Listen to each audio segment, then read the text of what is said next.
कि सर जटिल अस्थाई ऊतक के बारे में, ठीक है, हम जो जानते हैं उसको इस तरीके से रखिए ना ताकि आसान रहे आपके लिए। सर जटिल की बात आ रही है तो जटिल की बात कैसे आएगी सर? यदि कोशिकाओं का समूह भिन्न प्रकार की आकृतियों का बना हो, है ना, अपने लैंग्वेज में जो आप जैसा देना चाहें कि सर एक ऐसी कोशिका का समूह जिसमें अलग अलग आकार के कोशिकाओं का समूह मिल रहा है, तो ये ऊतक क्या कहलाएगा सर? जटिल कहलाएगा। चलो एक पॉइंट तो इससे रिलेटेड बोल देंगे, ठीक है। दूसरा कि सर एक ऐसी प्रकार की कोशिकाओं का समूह होता है, देखो अब अस्थाई से संबंधित बात बता दूं, एक ऐसी कोशिकाओं का समूह होता है जिनमें विभेदन की क्षमता नहीं होती है, सिंपल सा नहीं होती है। हम जानते हैं कि कहीं ना कहीं इसके अंदर क्या हो जाता है सर? विविभेदन हो जाता है ना। तो विविभेदन अगर हो जाएगा तो अस्थाई ऊतक बदल जाता है, किसमें? विभजयी ऊतक में बदल जाता है। याद है ना कि सर प्राथमिक विभजयी ऊतक की कोशिकाएं लगातार विभाजन कर रही है ना। जब संख्या बढ़ रहा है तो सर उसी की कुछ कोशिका को बदल दिया जा रहा है, किसमें? प्राथमिक अस्थाई में बदल दिया जा रहा है। तो सर वो अगर मैं प्राथमिक अस्थाई की बात करूंगा तो वहां पे कहेंगे कि सर ये जो विभेदन की क्षमता है ना, ये पूर्ण रूप से समाप्त नहीं हुई है। समझ में आया? तो वहां पर ये बात बता देना। लेकिन सिंपली हम क्या जानते हैं कि अस्थाई ऊतक विभाजन नहीं करते हैं, वो एक निश्चित कार्य को कर रहे होते हैं, ठीक है ना। तो वही बात कि सर मैं अगर इसके बारे में और दोबारा दूसरा लाइन कहना चाहूँ तो क्या कहेंगे सर? इसमें विभेदन की क्षमता नहीं होती है। तीसरा बिंदु दिखा देना कि सर ये किसी एक निश्चित कार्य में लगा होता है, ठीक है। और चौथे बिंदु में दिखा दो इसका उदाहरण। अब सोचो कितना मजा आ गया ना, अभी तो ज़्यादा पढ़ा ही नहीं हमने, लेकिन फिर भी हमारे पास 4 बिंदु है ना। सोचो जब पढ़ेंगे सर थोड़ा मोड़ा और देख लेंगे। तो यही चीज़ होता है कि आप नोटिस नहीं करते हो कि कहाँ का चीज़ आपको दिमाग में रखना है, समझे? चल अब बात करते हैं क्या हम लोग सर क्या पढ़ने वाले थे हम लोग? मृदूतक। मैं चाहता हूँ कि ज़्यादा ये कॉम्प्लिकेटेड ना बने, और वो मेरा पीपीटी रह गया है तो कोई बात नहीं, यहाँ से देखते हैं एक बार, शायद कुछ आसान हो जाए अपना काम।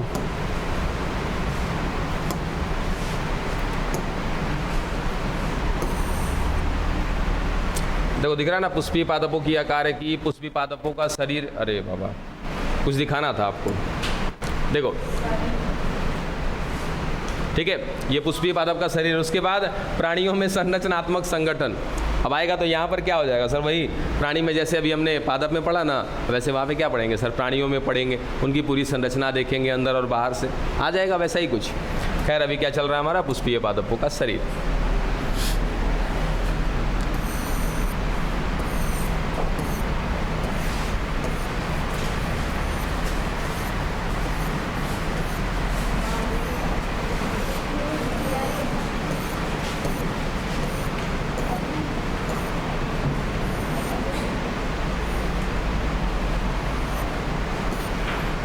तरीके से नहीं है जैसा हम सोच रहे हैं।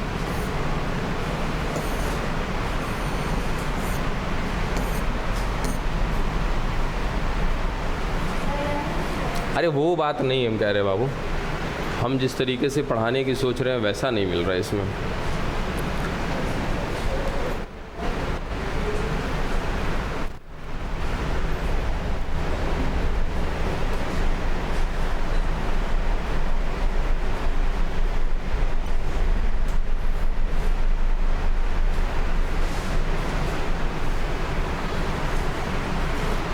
यहाँ सीधा सीधा देखो, यही तो है एनसीईआरटी ना कि बाबू इतना शॉर्ट कर देता है, पूछो ही मत। ये सीधा ऊतक तंत्र से शुरू किया है, फंस जाएंगे हम लोग। छोड़िए एनसीईआरटी को, हम अपने हिसाब से चलने वाले हैं। चलिए और फुर्सत में आते।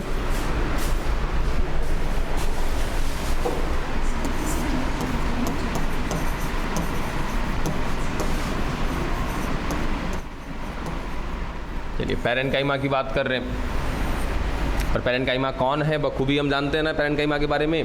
सर कौन है? एक प्रकार का अस्थाई ऊतक है। अस्थाई में भी कैसा है? सरल है, ठीक है। अब वो जरा डायग्राम दिमाग में रखना, उस डायग्राम के हिसाब से देखो एक बिंदु लिख रहे हैं, सही होगा तो बताना।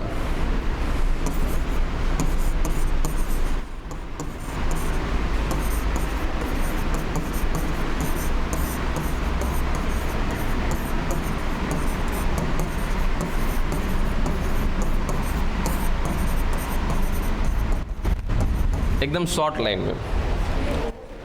सही है क्या, जरा देखना तो।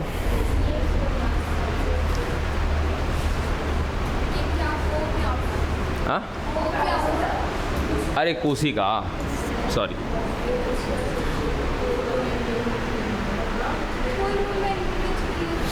हाँ बिल्कुल,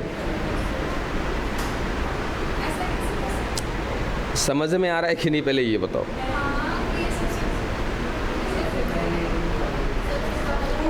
हाँ बिल्कुल, अब पढ़ क्या रहे हैं हम लोग, अस्थायी ऊतक, ठीक है। तो अस्थायी ऊतक की ही बात कर रहे हैं ना, तो अस्थायी ऊतक के रिस्पेक्ट में हमने बोला कि सर ये वे कोशिकाएं हैं जो सबसे पहले निर्मित हुई।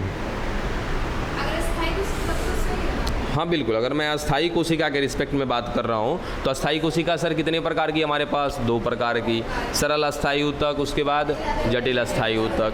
तो उन सरल अस्थायी ऊतक में और जटिल अस्थायी ऊतक में अगर हम बात करें तो सबसे पहले कौन बना, सर सरल अस्थायी ऊतक। बाद में सरल अस्थायी ऊतक की कोशिकाएं, हमको पता है कि सर सरल अस्थायी ऊतक की कोशिकाएं गोलाकार हो सकती हैं, ठीक है। आएगा तो पढ़ेंगे एक एक कौन कौन से आकार की हो सकती है। बहुभुजाकार हो सकती है, मतलब कि सर बहुत सारी भुजाओं की मिलकर के बनी होगी, ठीक है। बहुभुजाकार का मतलब क्या होता है सर, जब 2 भुजा से तीसरी भुजा बढ़ जाती है तो क्या कहते हैं उसको, हम त्रिभुज कहते हैं, चतुर्भुज कहते हैं, षटभुज कहते हैं, पंचभुज कहते हैं, षटभुज कहते हैं, ठीक है, माना, ठीक है। लेकिन जैसे ही 2 भुजा से अधिक भुजा हो जाए तो क्या कहेंगे सर, उसको बहुभुजा कह सकते हैं। तो क्या बोला सर कि या तो गोलाकार हैं या बहुभुजाकार हैं, ठीक है। चलो ये हो गए। सर ये दोनों के दोनों क्या होंगे सर, ये सरल ऊतक है एक प्रकार का, ठीक है, ये भी क्या है एक प्रकार का सरल ऊतक है। या दोनों सरल ऊतक अगर आपस में मिल जाए तो सर देखिए ना ऐसा बन जा रहा है। अभी का हो गया, जटिल हो गया। तो कुल मिला जुला के कहने का मतलब कि सर सबसे पहले कौन बना, सरल बना, और उनके समायोजन से, उनकी कोशिकाओं के मिलने से किसका निर्माण हुआ, जटिल कोशिका का निर्माण हुआ, ठीक है। जटिल कोशिका नहीं, जटिल ऊतक का निर्माण हुआ, ठीक है। चल अब इतना तो समझ में आ गया कि सर दोनों में सबसे पहले कौन आया है, सरल ऊतक आया है। चलो ठीक है, लेकिन सर सरल ऊतक कितने प्रकार के, 3 प्रकार के, पैरेन्काइमा, कोलेनकाइमा, स्क्लेरेनकाइमा। अब इनमें भी सर सबसे पहले कौन आया, मृदूतक आया। अब बताओ क्या ये लाइन गलत लिखा हमने, नहीं ना, कि सर ये कोशिकाएं सबसे पूर्व में निर्मित हुई हैं, इनसे पहले कोई कोशिका नहीं है, इसलिए इनको एक नाम दे सकते हो आप कि सर ये वे कोशिकाएं हैं जिनको हम कह सकते हैं आदिम कोशिका।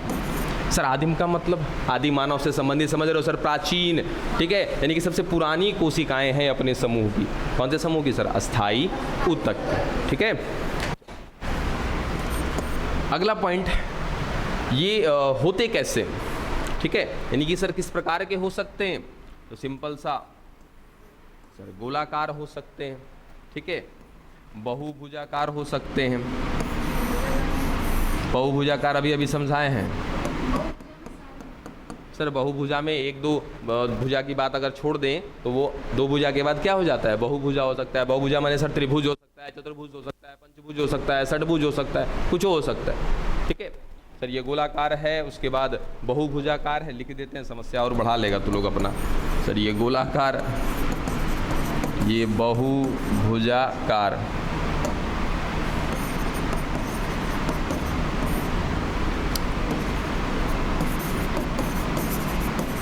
बेलनाकार, बेलनाकार माने समझ रहे हो, इस तरीके से, ठीक है। हाँ नहीं, किसी भी आकृति का नहीं, बस जो बता रहे हो वही, ठीक है। सर गोलाकार हो सकता है, बहुभुजाकार हो सकता है, बेलनाकार हो सकता है, ठीक है, अंडाकार हो सकता है। बोलिए ना, अजीब से सवाल को लेकर आइए।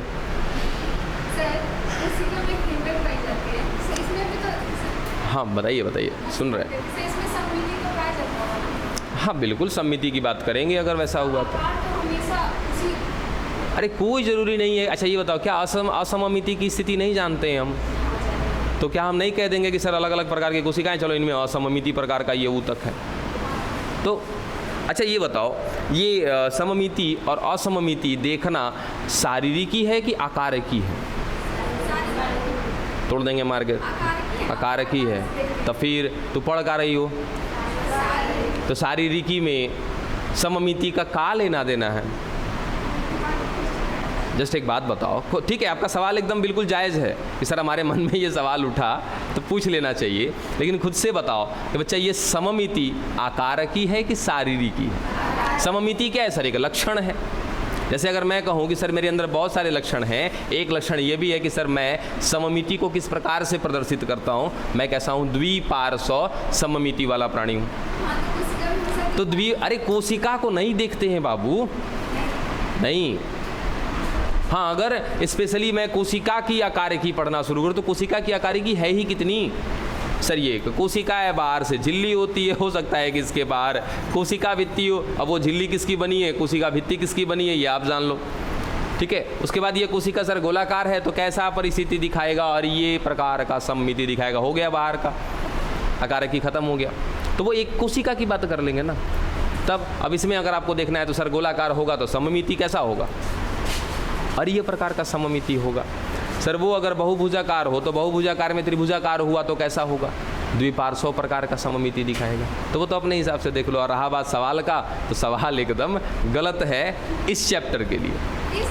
हाँ बिल्कुल, यहाँ पर हम शारीरिकी देख रहे हैं, आकारकी नहीं। और आपका सममिति एक प्रकार का आकारिकीय लक्षण है। नहीं, मैंने करने से कहाँ मना किया, समझाया तो आपको। यस, 7:45 बजे की क्लासेज हैं।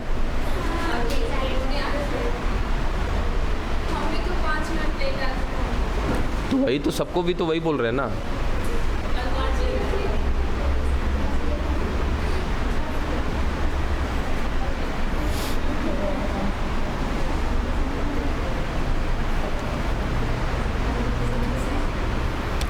चलो हो गया।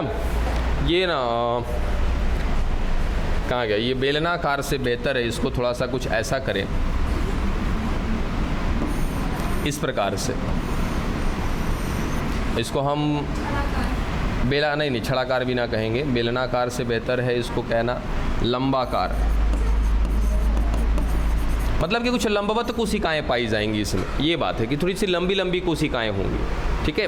अब जैसे कहूँ कि सर ये इनमें से कौन एक लंबी कोशिका है, जाहिर सी बात है सर ये वाली, ठीक है। तो ये कैसी हो सकती है, लंबाकार हो सकती है, ठीक है। आगे बढ़े। अब सर इन कोशिकाओं का कार्य क्या होता है? अच्छा एक चीज़ और सर, ये कोशिकाएं समव्यासीय होती हैं। इसका मतलब समझ में आ रहा है कि सर समव्यासीय होती हैं, यानी कि हम क्या पढ़ रहे हैं, मृदुतक। क्या मृदुतक कोशिका पढ़ रहे हैं कि मृदुतक का ऊतक पढ़ रहे हैं? ऊतक पढ़ रहे हैं ना। तो सर ऊतक का मतलब क्या होता है कि कोशिका का समूह होगा, ठीक है। और ये कोशिका का समूह कुछ ऐसा होगा जैसे अगर मैं ऐसा बनाऊं तो इसमें चलो अलग की बात हो जाएगी। यहाँ नाक बना करके इसको ऐसा, ये देखते हैं कि सर ये एक कोशिका का समूह मिल रहा है, कहीं तो लोग सवाल कर देगा, रुक जाओ।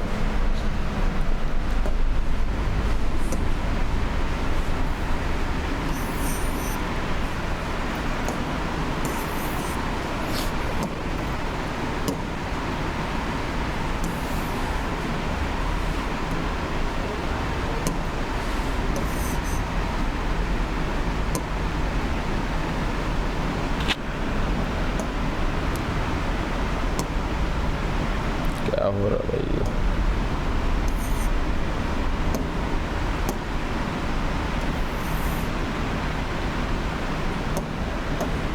चल अब यहाँ पे देखना जरा एक चीज, व्यास का मतलब सभी लोग समझते हैं। देखो सर ये अगर वृत्ताकार है तो ये क्या कहलाएगा, इसका व्यास कहलाएगा, ठीक है। सर ये एक कोशिका का समूह है, इसका मतलब क्या है, ऊतक है। तो यहाँ इस ऊतक में मिलने वाली कोशिकाओं का जो समूह होगा, वे कोशिकाएं आपस में कैसी हैं, समव्यासीय हैं। तो यानी कि ज़्यादातर जो पैरेन्काइमा होता है तो इनका जो कोशिकाओं का समूह होता है वो समव्यासीय प्रकार की कोशिकाओं का समूह होता है। अब समव्यासीय इसको कह दिए ना, अब देखो ये जरा विषमव्यासीय,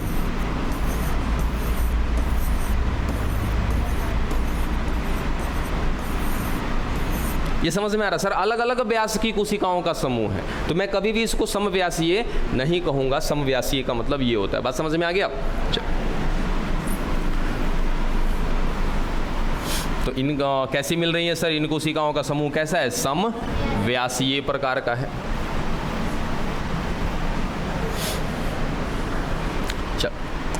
इन कोशिकाओं की कार्य की बात करें तो सर ये कोशिकाएं करती क्या? कार्य बार बार मेरे दिमाग में आ रहा है, कार्य को पेंडिंग रखो, अभी और बाकी है इसके बारे में। ये जो कोशिकाएं होती हैं, ठीक है, इन कोशिकाओं में रिक्तिका समझते हो? कोशिका पढ़ाया था जब आपको, सर ये एक कोशिका है, तो कोशिका की संरचना देखी थी हमने, ठीक है। फिर अभी आएगा एक चैप्टर कोशिका वाला, वहाँ पे देखेंगे, चूँकि कोशिका हमने अपने से पढ़ा था। सर कोशिका के अंदर अगर मैं संरचना की बात करूँ तो कोशिका अंदर जाने से पहले सर कोशिका की झिल्ली होती है, ठीक है। वो कोशिका की झिल्ली किस प्रकार की बनी होती है ये बातें बता रखी है आपको, ठीक है। सर जब हम अंदर गए कोशिका के, तो इसके अंदर क्या मिला सर? कोशिका द्रव्य मिला। कोशिका द्रव्य में जब देखा गया बढ़िया से, तो कुछ कुछ कोशिकांग मिल रहे थे, और कोशिकांग किस किस प्रकार के होंगे वो डिपेंड करता है कि कोशिका कौन से प्रकार की है, ठीक है। सर यूकैरियोटिक होगा तो अलग अलग प्रकार का मिलेगा कोशिका, प्रोकैरियोटिक होगा तो उसमें भी क्या होता है सर? अलग अलग, कुछ नहीं होता सर, एक चीज़ होता है खाली का राइबोसोम होता है, भूल जाते हो ना। चल ये हो गया। उसके अंदर गए तो क्या मिला हमको सर? केंद्रक मिला। चलो केंद्रक के अंदर क्या मिला? क्रोमैटिन मिला, यानी कि गुणसूत्रीय द्रव्य मिला, ठीक है। गुणसूत्रीय द्रव्य बोले, चलो ठीक। और उसके साथ साथ सर इसी कोशिका में कहीं ना कहीं हम एक बात करते हैं किसका? रिक्तिका का। कि सर इस कोशिका में मिल रहा है रिक्तिका, ठीक है। अब रिक्तिका का मतलब सर एक ऐसी थैली जो खोखली है, खाली है, इसमें करते क्या है सर रिक्तिका में? तो ये कोशिका क्या बनाती है सर? अंदर से उत्पाद बनाती है अपने लिए, तेल बनाती है, प्रोटीन बनाती है ना। तो वो सर जो एक्स्ट्रा बच जाता है ना, उसको ले जाकर के क्या करते हैं? रिक्तिका में डाल देते हैं। इसका मतलब सर रिक्तिका का काम क्या है? स्टोर करना, है ना। स्टोर का मतलब सर कहीं ना कहीं संचित करना। चलो ये लाइन समझ में आ गया। ये बहुत पहले हम लोग पढ़े हुए हैं। इसी से रिलेटेड एक लाइन यहाँ पर मिल रहा है आपको कि सर ये जो कोशिकाएं होती हैं पैरेन्काइमा की, मृदुतक की, इन कोशिकाओं में बड़ी बड़ी रिक्तिका पाई जाती है। देखो इसका मतलब यही होता है कि सर बड़ी के बाद फिर बड़ी है। अरे सॉरी, बड़ी बड़ी लिख रहा हूँ। हालांकि बड़ी बड़ी लिखने का मतलब क्या था? कोशिका के समूह से था, ठीक है। तो इन कोशिकाओं में बड़ी रिक्तिका पाई जाती है। ये बहुत ही महत्वपूर्ण लक्षण है इसका। अब कि सर यहाँ पर जो ये बड़ी रिक्तिका पाई जा रही है, ये कर क्या रही है? संचित करने का काम कर रही है। किसको? भोजन को संचित करने का काम कर रही है। तो कुल मिला जुला के हम ऐसा कहें कि सर ये कोशिकाएं, अब आ जाते हैं इसके कार्य पे। ये अगर मैं इसके कार्य की बात करूं तो ये कोशिकाएं जो है, इन कोशिकाओं का कार्य होता है मुख्य रूप से भोजन का संचय करना। देखो रट्टा मत मारना कि इसका काम होता है भोजन का संचय करना। आपको ये याद रखना है कि सर क्या मिलता है इसमें? बड़ी सी रिक्तिका मिलती है। वहीं से लॉजिकली आपको याद आ जाएगा कि जब रिक्तिका मिल रही है तो रिक्तिका करती क्या है? सर भोजन का संचय करती है। तो यहाँ भी मिल रही है तो क्या करेगा? भोजन का संचय करेगा, ठीक है।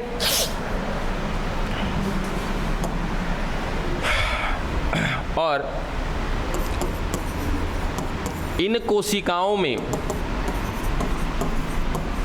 हरित लवक, हाँ, प्रचुर मात्रा में पाया जाता है। ये लाइन बताओ जरा, समझ में आ रहा है? हरित लवक माने सर क्लोरोफिल की बात कर रहे हैं। प्रचुर मात्रा में पाया जाता है। तो सर इसका एक और कार्य नजर आ गया क्या? भोजन का संश्लेषण करना। सर जिसमें हरित लवक पाया जाएगा जिन कोशिकाओं में, उन कोशिकाओं का कार्य क्या होगा? प्रकाश संश्लेषण करना। अब प्रकाश संश्लेषण के दौरान सर, संश्लेषण माने क्या होता है? निर्माण करना। ठीक है, देखो हर बार कहते हैं ना बाबू, शब्द बहुत जरूरी है। प्रकाश संश्लेषण, असल कहानी हर एक टॉपिक्स में अगर देखोगे तो शब्द में ही होता है, उसके नाम में ही सब कुछ होता है। ठीक है, तो सर प्रकाश संश्लेषण, संश्लेषण माने सिंपल सा निर्माण करना। ठीक है, कैसे? सर प्रकाश की उपस्थिति में, यानी कि एक ऐसी अभिक्रिया होगी जिसको संपन्न करने के लिए प्रकाश अति आवश्यक होगा। अति माने सर उसके बिना संभव ही नहीं है। ठीक है, इसीलिए बोला अति आवश्यक है, नेसेसरी है एकदम। यानी कि प्रकाश की उपस्थिति में सर कुछ रासायनिक अभिक्रिया करेंगे, उस रासायनिक अभिक्रिया के दौरान निर्माण होगा किसका? भोजन का। और इसी के दरमियान हम कहते हैं क्या कि सर ये प्रकाश तो अनिवार्य है ही, इस प्रकाश को अवशोषित करने के लिए और रासायनिक क्रियाओं में भाग लेने के लिए हरित लवक भी बहुत जरूरी है। यानी कि अगर मैं दो प्रकार की कोशिका कहूँ आपको कि सर एक में हरित लवक नहीं मिल रहा, एक में मिल रहा है, सर दोनों में से दोनों का कार्य क्या होगा? सर बाकी का तो पता नहीं, लेकिन ये क्या करेगा? भोजन का निर्माण कराएगा। और ये भोजन का निर्माण नहीं कराएगा, एक बात तो क्लियर हो जाती है ना। बाकी इस कोशिका के बारे में हम कुछ नहीं जान रहे। ठीक, तो सिंपल सा क्या कि सर इसमें हरित लवक प्रचुर मात्रा में पाया जाता है, तो जिस वजह से हम इसके लिए क्या बताएंगे कि सर इसका कार्य एक और होगा। क्या होगा? भोजन का निर्माण करना। बोलो समझ में आ रहा है ना? ठीक है, अब एक चीज यहीं से इसी पॉइंट से एक और पॉइंट ऑटोमेटिक बन जाएगा। क्या हो गया?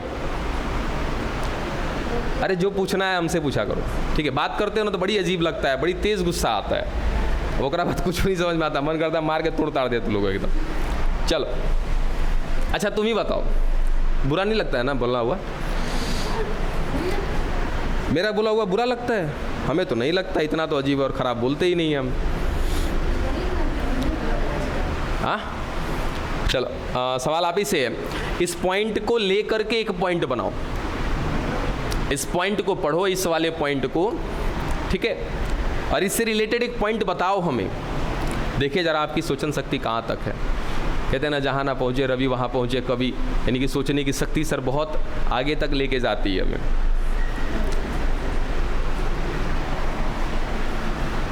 एनीबडी, किसी के दिमाग में आ रहा कि सर इस पॉइंट से रिलेटेड कोई पॉइंट बन सकता है क्या?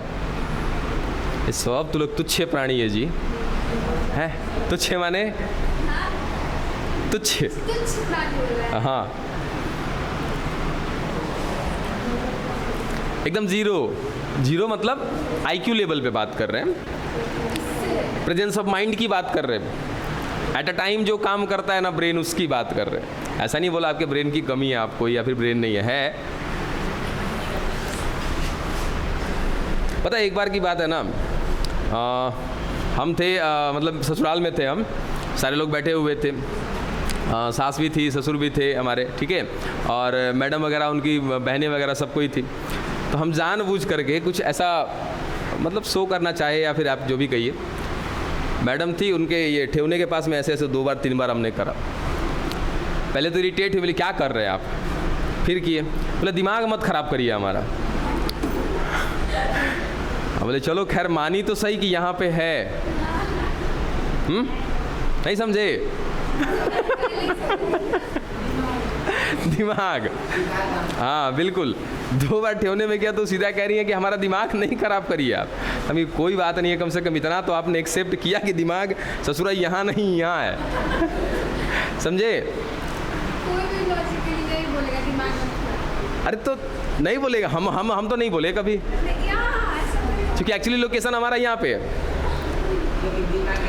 हाँ तो वही चीज़ है, अब जिनका यहाँ पे है उनका ख़राब होगा, सिंपल है। खैर हाँ चलो ये वाले बात पे हम लोग आए ना, चलो भटक गए थे, रास्ता भटक गए थे हम लोग। बताओ किसी के दिमाग में आ रहा है कुछ ऐसा? हाँ जी, इससे मिलता जुलता पॉइंट। अरे बुड़बको,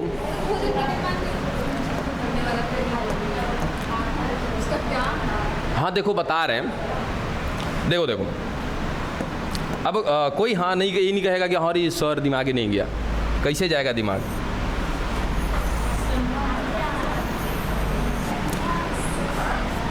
है आई थिंक किसी के दिमाग में अब समझ में आ रहा होगा कि हम मतलब इससे क्या पॉइंट बन सकता था। अब ये बताओ कि सर इसका, इन कोशिकाओं का, मृदुतक की कोशिकाओं का कार्य क्या है? देखो तो तनी सर, भोजन का निर्माण करना है। अब हुआ तनी बताओ कि पूरा पेड़ में भोजन का निर्माण करने का काम क्या होता है? पत्ती तक आप काहे नहीं पहुँचे? क्या अगला पॉइंट नहीं बन सकता था कि सर ये कोशिकाएं कहाँ पर मिलेंगी? पत्ती में मिलेंगी सर, तबे तब भोजन बनाएंगी ना। तब नहीं बन रहा था पॉइंट।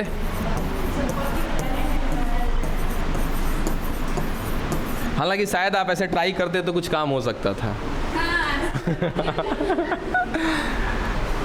कभी कभार सहलाने से काम हो जाता है।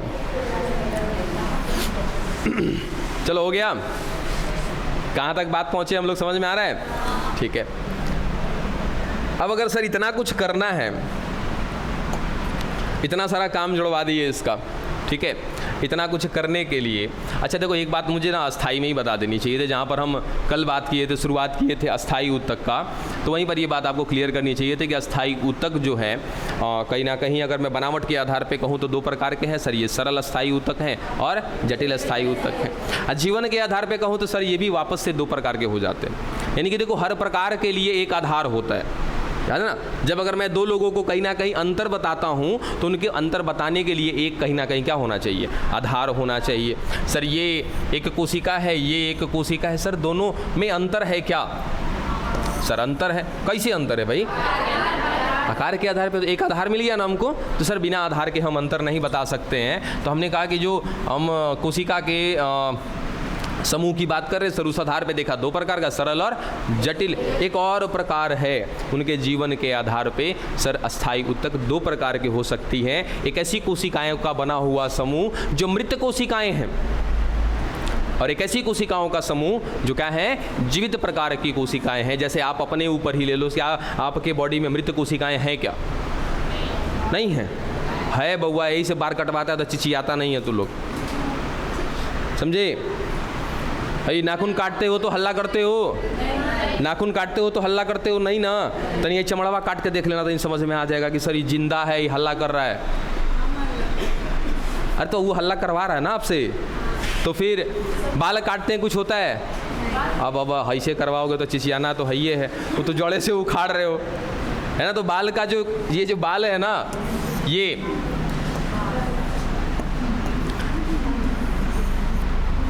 इस तरीके से बाल को कभी निकाल के देखना खाल से, सर अंदरवा नीचवा थोड़ा सा ना एगो ही रहता है ऐसे। सर ये उसका वो हिस्सा है जो जीवित है, ये वो हिस्सा है जो जीवित है, इस जड़ से जुड़ा हुआ है, यहाँ से पोषण लेता रहता है और अपने आप में विभाजन करता रहता है, कोशिकाओं की संख्या बढ़ाता रहता है, और सर वही जीवित कोशिकाएं आगे चल के मृत कोशिकाओं में बदलती हैं। मृत से जीवित तो नहीं हो सकती हैं, जीवित से मृत हो सकती है। तो सर जीवित कोशिकाएं ही आगे चल के किस कोशिका का निर्माण करती है? मृत कोशिका का। सर ये जुड़ा हुआ है ना, तो बाल में दो प्रकार की कोशिका मिलने से जीवित भी है और मृत भी है। यानी कि कुल मिलाजुला के कहें कि सर हमारे बॉडी में मृत और जीवित दोनों प्रकार की कोशिकाएं मिल रही। तो जाहिर सी बात है सर पेड़ पौधे में भी मिलेगा ना। पेड़ पौधे का जो खाल होता है बाहर से, देख तो सुखा जाता है। काहे सुखा गया? सर वो मृत कोशिका है। बस समझे सर, जो जीवित कोशिका होगा उसमें कहीं ना कहीं उपापचय क्रिया चल रहा होगा, जिंदा होगा, वो कार्य कर रहा होगा। हो सकता है कि भोजन बना रहा हो, ये भी हो सकता है कि भोजन को संचित रख रहा हो, कुछ भी कर रहा होगा, लेकिन वो क्या होगा? जीवित होगा। ठीक है। तो अगर मैं जीवित होने के आधार पर बात करूँ ना, तो बच्चा याद रखना कि ये किस प्रकार की कोशिकाएं हैं? जीवित कोशिका है। ठीक है, जिसको हम क्या बोलते हैं? Living cell. ठीक है, समझ में आया यहाँ तक? चलो अब एक चीज़ ना, जरा पैरेन्काइमा की कोशिका का जरा समूह देख लीजिए।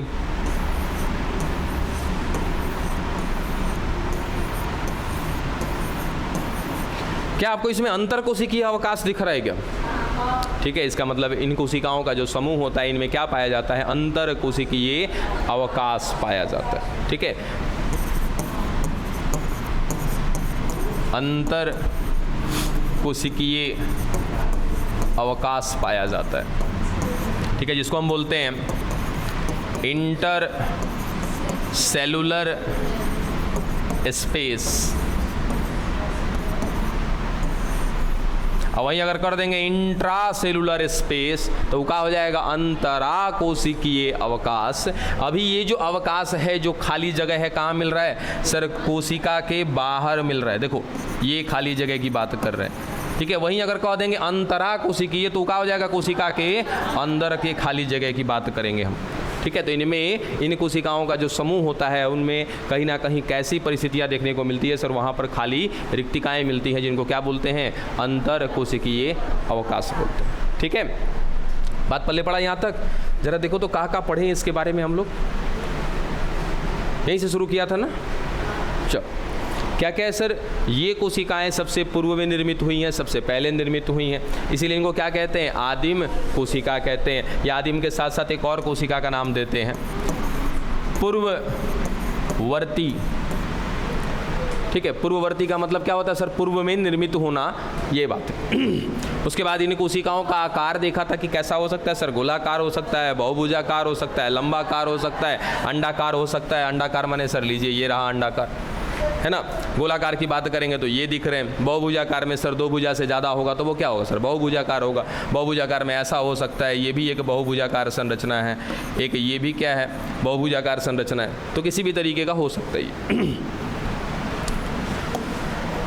उसके बाद सर क्या बोले कि यहाँ पर जो कोशिकाओं का समूह मिल रहा होगा ना, वो समव्यासीय प्रकार का होगा। कुल मिला जुला करके सर जहाँ भी ये ऊतक मिलेंगे, एक प्रकार की कोशिकाओं का समूह मिलेगा। अगर बहुभुजा मिल रहा है तो सर सारे के सारे बहुभुजाकार होंगे, गोलाकार मिल रहा है तो सारे के सारे गोलाकार, लंबाकार तो सारे के सारे लंबाकार। इसीलिए क्या बोलते हैं कि सर कैसे होते हैं, समव्यासीय प्रकार के होते हैं। इन कोशिकाओं में क्या पाई जाती है सर, बड़ी रिक्तिका पाई जाती है, जिस कारण से इसका कार्य क्या हो जाता है, भोजन को संचित करना इसका कार्य हो जाता है। फिर हो गया ये आगे कि सर ये इन कोशिकाओं की बात करें तो इनमें हरित लवक प्रचुर मात्रा में पाया जाता है। तो प्रचुर मात्रा में है तो उसकी वजह से इनका एक और कार्य क्या हो जाएगा सर, भोजन का निर्माण करना हो जाएगा, ठीक है। अब भोजन का निर्माण करना अगर इसका कार्य हो जा रहा है तो जाहिर सी बात है कि ये कहाँ पर मिल रहे होंगे, पत्ती में मिल रहे होंगे। सर पत्ती में कहाँ मिल रहे होंगे, तो पत्ती का ये भाग कहलाता है पर्ण मध्योतक, इंग्लिश में कहते हैं मीजोफिल,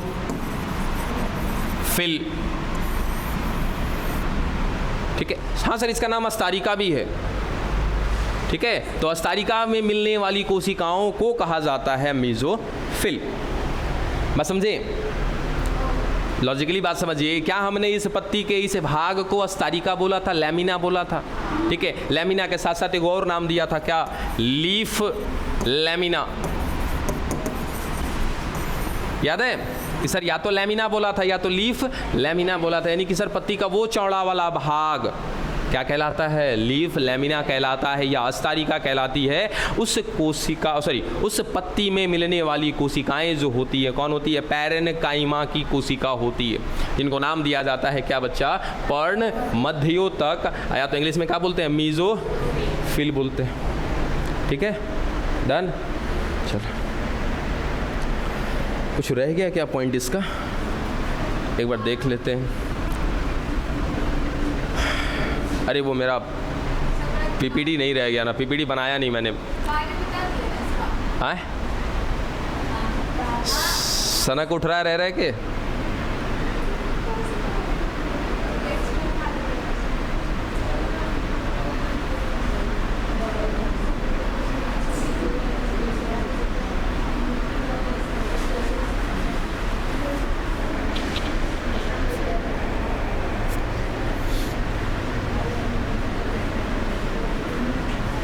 चलो एक चीज़ रह गया, इस एक चीज़ नहीं दो चीज़ रह गया, वो दोनों चीज़ को भी कंप्लीट कर लेते हैं।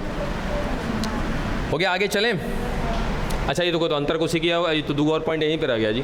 कैसा होता है सर, जीवित होता है, उसमें अंतर कोशिकीय अवकाश पाई जाती है। अब आगे सुनो कि सर ये मैं अगर कहना चाहूँ तो ये कौन है सर, पादप की कोशिका है। क्लियर है ना सर, पादप की कोशिका में अगर बात करेंगे हम लोग,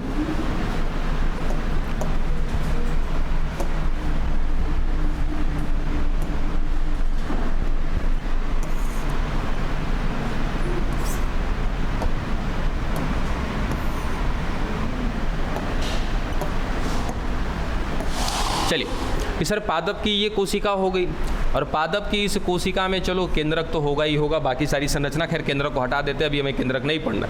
हम सिंपल सा बताना क्या चाहते हैं कि इसके बाहर क्या है सर, कोशिका झिल्ली है, और कोशिका झिल्ली के बाहर कौन मिल रही है बच्चा, कोशिका भित्ति है।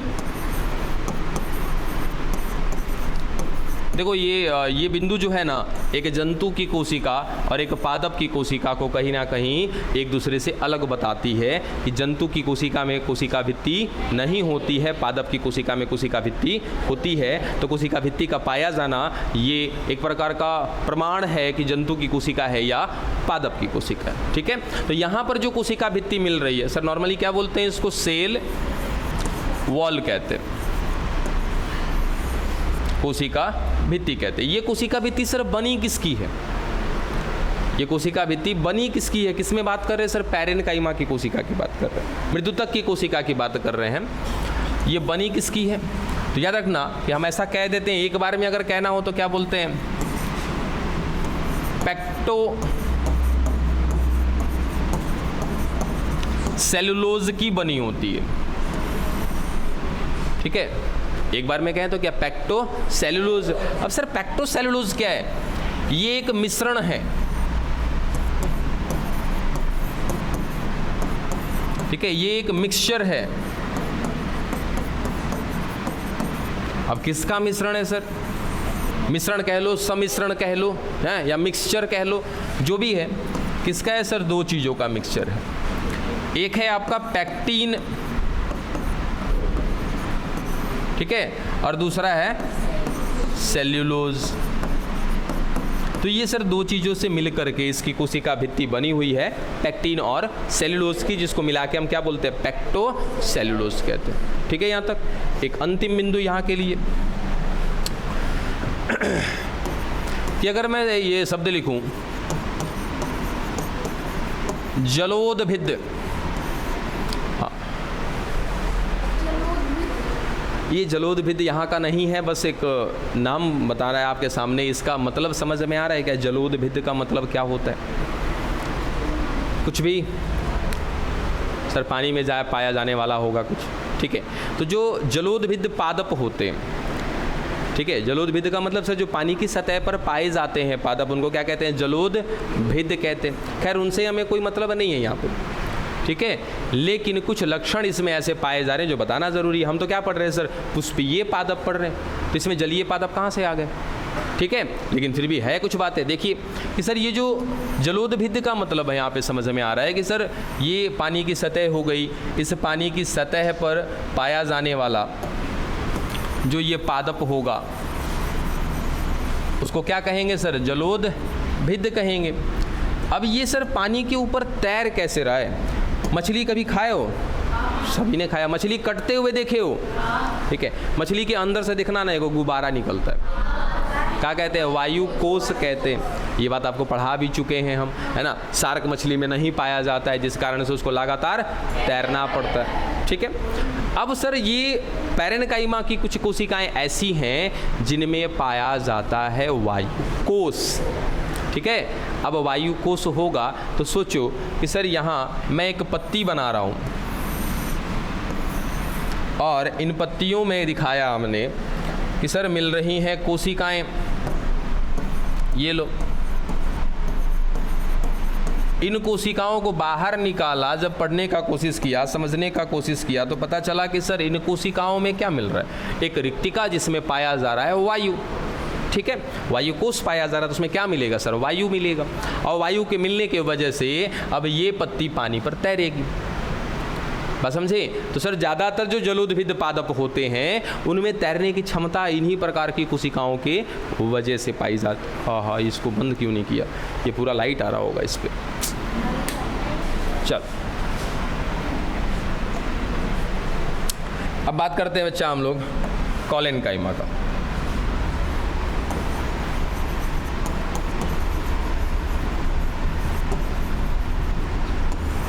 क्या कॉलेनकाइमा सर, स्थूल कोण।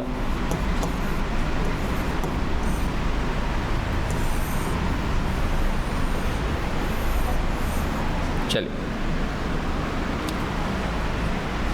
पहले तो ये इसके ज़रा नाम पे देखो सर, नाम कुछ अर्थ निकलेगा इसका।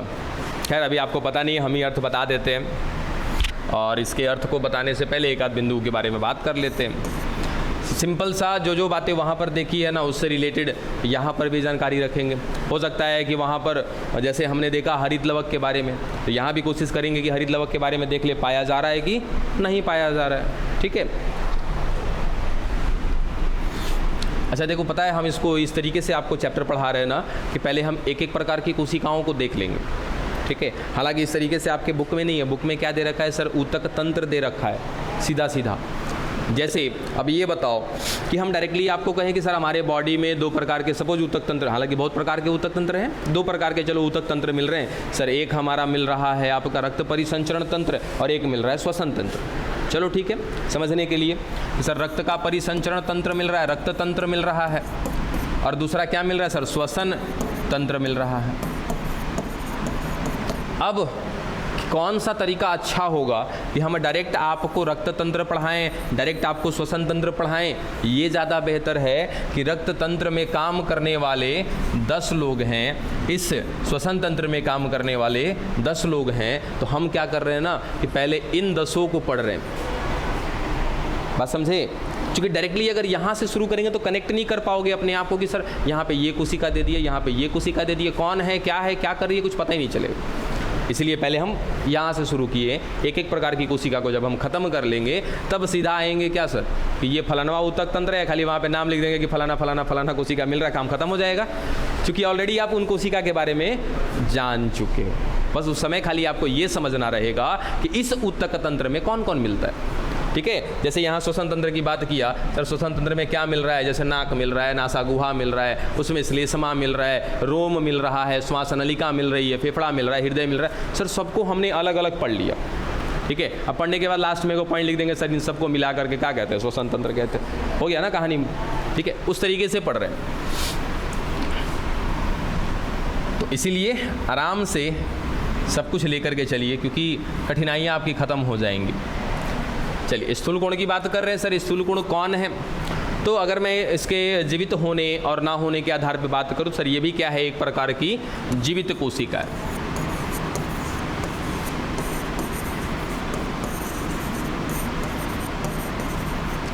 ठीक है, डन यहां तक?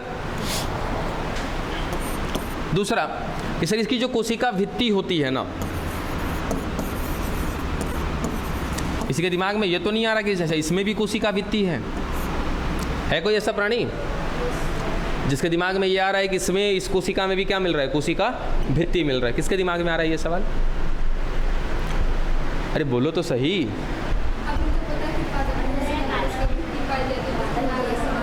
कर देता तब ना, फिर उसको चीड़-फाड़ कर देते हैं हम। ठीक है, चलो ये सवाल नहीं करेगा कोई भी कि सर यहाँ भी कोशिका भित्ति, हाँ भाई है, क्योंकि पादप ही पढ़ रहे हैं तो पादप की कोई भी कोशिका पढ़ोगे उसमें कोशिका भित्ति में पाई जाएगी, वो तो उसका अभिलक्षण है, लक्षण है उसका।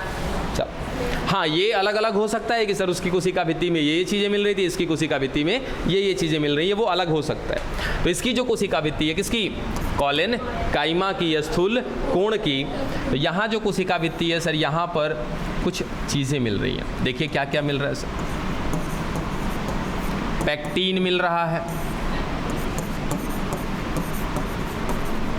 सेल्यूलोज मिल रहा है, और हेमी सेल्यूलोज मिल रहा है।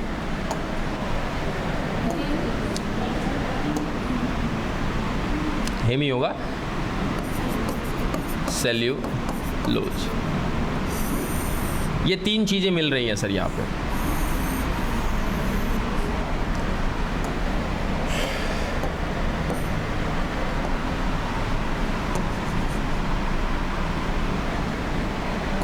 ठीक है, क्या क्या चीज़ें, पैक्टीन, सेल्यूलोज और हेमी सेल्यूलोज कहाँ पर मिल रहा है सर, कोशिका भित्ति में मिल रहा है। अब जरा कोशिका को देखना तो मिल रही है। अरे बात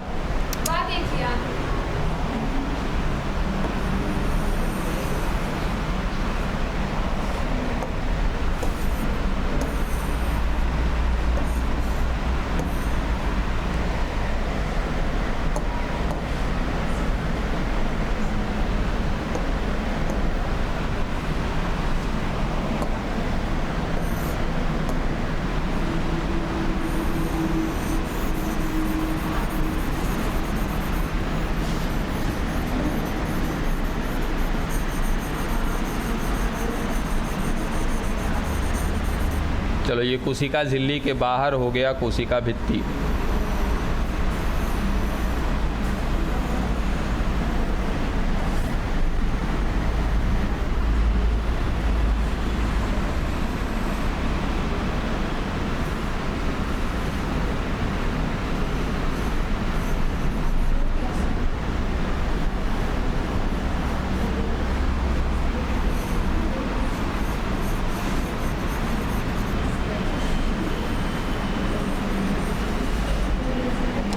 क्या हो गया जी?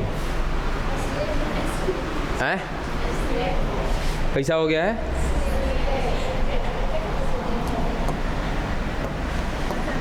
चलो देखो कुछ बातें यहाँ पे समझनी है। क्या बोले सर? कोशिका भित्ति की बात कर रहे थे हम लोग, ठीक है।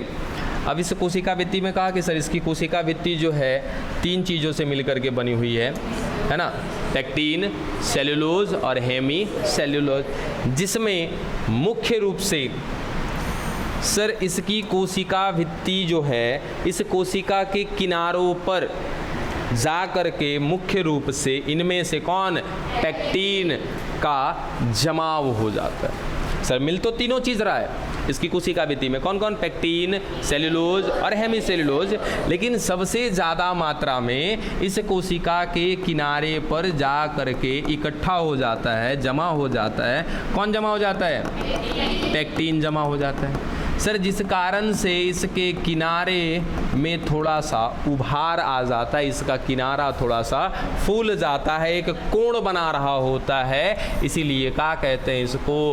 स्थूल कोण कहते हैं। बात समझ में आया कि सर किनारे पर कोण बन रहा है, वो क्यों बन रहा है? क्योंकि वहाँ पर पेक्टिन का जमाव हो गया है, और ऐसी कोशिकाएं जिनके किनारों पर पेक्टिन के जमाव से एक कोण का निर्माण हो रहा है, एक संरचना बन रही है, इस प्रकार की कोशिकाएं कौन से ऊतक की होती हैं? स्थूल कोण की होती है। इसी कारण से इनको क्या कहते हैं? स्थूल कोण कहते हैं। बात समझ में आया? तो ये भी सवाल आया कि सर स्थूल कोण कोशिकाओं में जो किनारे फूलते हैं वो किस कारण से फूलते हैं? तो उसकी कोशिका भित्ति में पाया जाने वाला सर जो पेक्टिन होता है वो किनारे पर जाकर के इकट्ठा हो जाता है, ठीक है, जिस कारण से फूल जाती है इसकी कोशिका की किनारे। हो गया यहाँ तक? आगे अब ये बताओ कि सर ये एकदम ऐसा नहीं लग रहा सर एकदम ये जहाँ पर भी होगी क्या काम कर रही होगी? सर एकदम मजबूत नहीं लग रही है एकदम देखने में, तो ये क्या देगी सर? सुरक्षा देगी, ठीक है। असुरक्षा में भी बेहतर होगा ये कहना।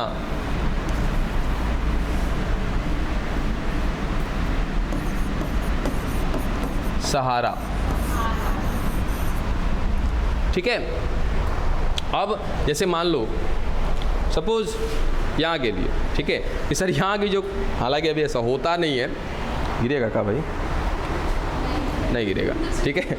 तो यहाँ मान लो जो कोशिकाएं मिल रही है वो कोशिकाएं कौन है? स्थूल कोण हैं सर। यहाँ पर ना एकदम स्थूल कोण आपस में एक दूसरे के साथ ऐसी ऐसी कोशिकाएं क्या होती है? चिपकी हुई होती हैं, ठीक है।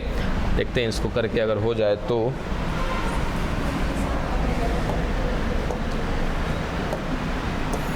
अरे एक साथ में ले ले तब ना ले।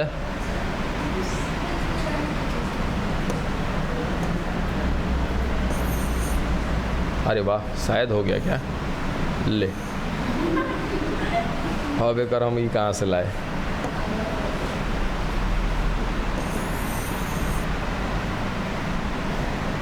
शायद हो गया क्या? अरे माँ कट, चलो जाने दो, हम यहाँ दिखा देते हैं बना करके, कोई दिक्कत की बात नहीं है।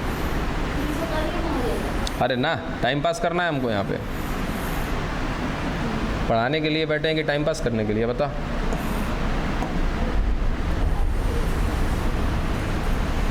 अरे हमें पॉइंट समझाना है, हम समझा लेंगे, आप निश्चिंत रहिए।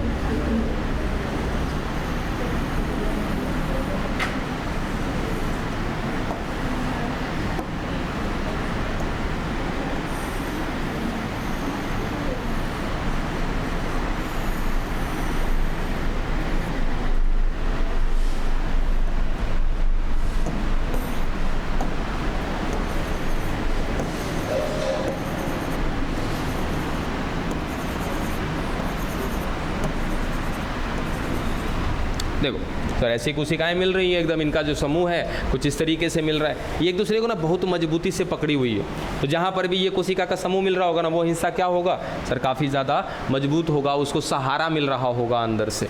ठीक है, चलो, तो ये किस काम में आएंगी, सहारा देने के काम में आएंगी। जिस अंग में मिलेंगी उस अंग में सहारा देने का काम करेंगी। अब बताओ कि सर इसकी ज़रूरत सबसे ज़्यादा कहाँ पर है, सहारा कैसे चाहिए, अंदर से सर सपोर्ट चाहिए। वो कौन सा पार्ट है पौधे में जिसको अंदर से सपोर्ट चाहिए, तना, है ना, कि सर तना जो है हवा बहती है तो तना इधर उधर लप रहा होता है, लेकिन उसकी कोशिकाएं आपस में सर एक दूसरे से इतनी पकड़ी हुई है ना, किनारे भी देखो क्या होता है सर, एक कोशिका, इस कोशिका की बात करें सर, ये है वो कोशिका, और इस कोशिका के बाहर कुछ नहीं मिल रहा है, खाली झिल्ली मिल रहा है सर, ये कमज़ोर कोशिका है। ठीक है, ये इसको ज़्यादा खींचतान करेंगे तो ये कोशिका फट जाएगी, क्योंकि एक ही अस्तर मिल रहा है ना, इस पर कोशिका झिल्ली मिल रही है। अब सर एक चीज़ और दिखा दिया हमने कि सर इसके बाहर ना ये कोशिका भित्ति भी मिल रहा है। अब ये कोशिका पहले वाली कोशिका से मजबूत हो गई, क्योंकि सर अगर इसको तोड़ना होगा, इस कोशिका को नुकसान पहुंचाना होगा, तो इसके पास 2 प्रोटेक्टिव लेयर हैं। ठीक है, पहले कोशिका भित्ति तोड़नी होगी, फिर उसके बाद क्या टूटेगा, कोशिका झिल्ली, तब ना इस कोशिका को नुकसान पहुंचेगा। चलो सर, और क्या कर दिया, इसके किनारे भी सर बांध दिए, किनारों को भी मजबूत कर दिया हमने, और ये कोशिका मजबूती से बंध गई। बात समझे? तो इस तरीके से कहें कि सर ये कोशिका बाकी कोशिका की तुलना में कहीं ना कहीं ज़्यादा से ज़्यादा सहारा देने का काम करेगी। सर हवा में तना हिल रहा होता है लेकिन फिर भी टूटता नहीं है, वो लचीलापन, वो सब कुछ सपोर्ट कहाँ से आ रहा है, इन्हीं कोशिकाओं के वजह से आ रहा है। दूसरा इसमें एक और बिंदु जोड़िए कि सर ये कोशिकाएं जो होती हैं जलरागी होती हैं। हाँ, जलरागी होती हैं। ये तो एक बहुत बड़ा विस्फोट वाला शब्द है, जलरागी। जलरागी का मतलब है इसमें जल की मात्रा पाई जाएगी। ठीक है, इन कोशिकाओं में जल की मात्रा पाई जाएगी। अब तनिक एक चीज़ बताओ, ठीक है सर, एगो बाती लेकर आइए एकदम हरियर। ठीक है, हरियर बाती, समझे, हरियर माने हरा एकदम। ठीक है, अभी अभी पौधे से तोड़ के लाया। ठीक है, और एक ऐसा भी बाती लेकर आई जो एकदम सूखा हुआ है। अब उन दोनों में सर पानी की मात्रा किस में हो, हरा वाला में। ठीक है, अब कोई एक जो बदमाशी करे उसको उल्टा खड़ा कराइए, सूखे वाले बाती का एक बाती दे मारिए, पूरा एकदम उसके पीठ पे बजना चाहिए। पतला है डंटल, क्या टूट जाएगा वो? नहीं टूटेगा, टूट जाएगा। ठीक, हरा वाला सर सोहट के चपकेगा, है ना। हरा वाला सर एकदम ऐसे स्ट्रेट है जे, जब उसकी बॉडी पे मारेंगे ना, उसका बॉडी ऐसा है तो उसका लाठी जो बाती होगा वो एकदम चपकेगा ऐसे। आज जो सूखा वाला होगा वो सर ऐसा ही मारेगा, इतने पे टूट जाएगा। मतलब सर एक चीज़ है कि वो एक जगह पे लचीलापन दिख रहा है और एक जगह पे लचीलापन नहीं दिख रहा है। तो ये कोशिकाएं जिस भाग में मिलेंगी उस भाग को लचीलापन बनाती हैं या लचीला लायक बनाती है, वो लप सकती हैं, समझे। तो इन कोशिकाओं की वजह से पौधे के भाग में एक क्षमता आता है जिसको कहते हैं इलास्टिसिटी। ठीक है, तन्यता। अगर ये भी ना समझ में आए तो कहा था जी लचीलापन, समझे, इन्हीं कोशिकाओं की वजह से आता है। अब ये सर लप भी रहा है, अंदर से कोशिकाएं मजबूत भी हैं, तो लगता है ना कि सर एकदम सहारा ही सहारा मिल रहा होगा इसको। ठीक है, चलो का टाइम देख रहा, हो गया तुम्हारा? अच्छा, यही ले परेशान है।